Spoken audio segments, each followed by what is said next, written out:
For every game developer, one of the best parts of development is bringing people in early. These guys are the best of the best, and they're looking at our game, and we just hope that they enjoy what they see. Just being a part of this, even though it's just for a day, is a remarkable experience. Being able to try something before everyone else, it gets the driving me going. I'm all excited.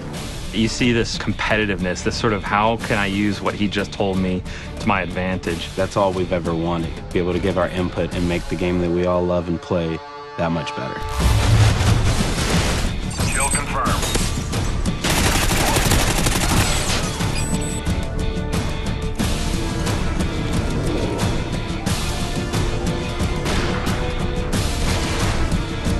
Crank really developed from the idea of playing again with the TDM rules. We've added this idea that once you get a kill, you become cranked. You start speeding up, you're running all crazy. And then you have 30 seconds to kill another enemy, and if you don't, you explode. And die.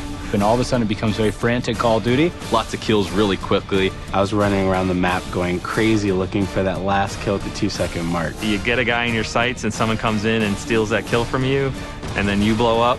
That's kind of a problem.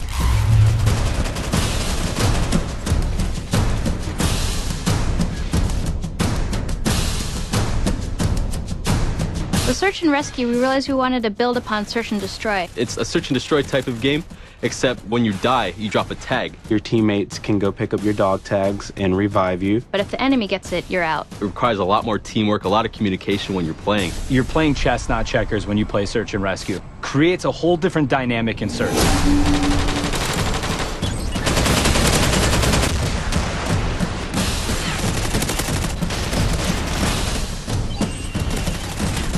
Reviving teammates and taking out the enemy's tags became another objective within the search and destroy mode. I think it's going to be a lot more strategy involved.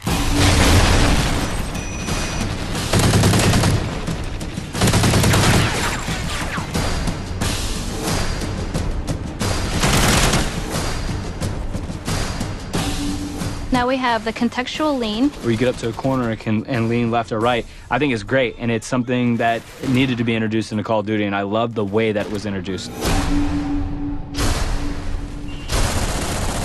Knee slide's badass.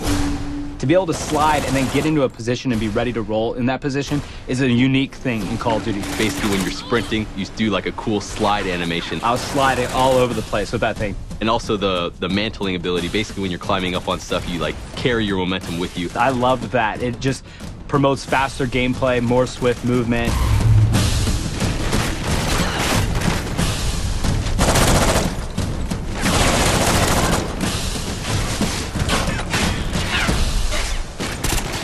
We brought back Assault, Support, and Specialist.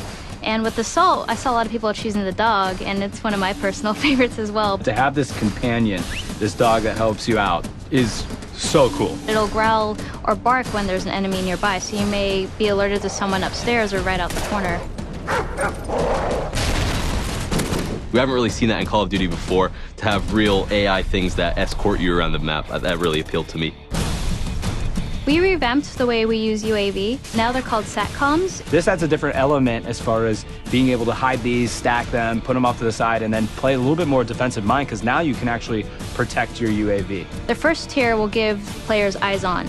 So when a teammate sees an enemy, you'll see it on your minimap. When you throw down a second SATCOM, it gives you the traditional UAV that everyone's familiar with. And when a third is thrown down, that's when you see the directional movement of enemies. The other thing that I really like, where you can snipe from the helicopter. You go up into the air and you can control where the helicopter is on the map, but it's up to you to snipe off enemies. And trying to snipe the guy that's sniping from the helicopter is even much harder. It's definitely going to be fun. I'm going to love this every second of it. We're also adding a new robust perk system. Basically, they've split a bunch of perks from the old Call of Duties and made a pretty big list of them. Some perks may be more useful than others or more powerful than others. It may take up 5 allotted slots, it may take up 4, just depending on what you want to use.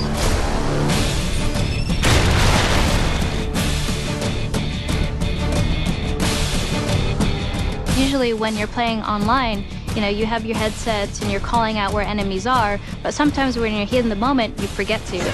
With Battle Chatter, it picks up on where the enemies are and it'll notify you. And there's a couple times where I turned around because there was a guy screaming and I was trying to figure out what he's talking about. And he's right, like there's someone on my 6, there's someone behind me. It gives you a better sense of where enemies are, even if you're kind of shy and you want to stay quiet throughout the game.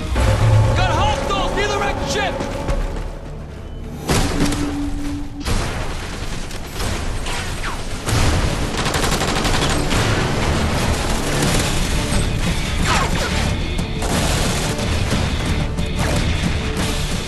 Working on Call of Duty Ghosts has been an amazing trip. We're getting close to the finish here. Everyone's really excited. We were a launch title for the 360, and now to be a launch title for the Xbox One, it's a really, it's kind of a fun, monumental occasion for us. We know it's a lot more work. We know it's a lot harder, and that actually, I think, just drives us more. And I'm really excited about how Call of Duty Ghosts is going to turn out on Xbox One.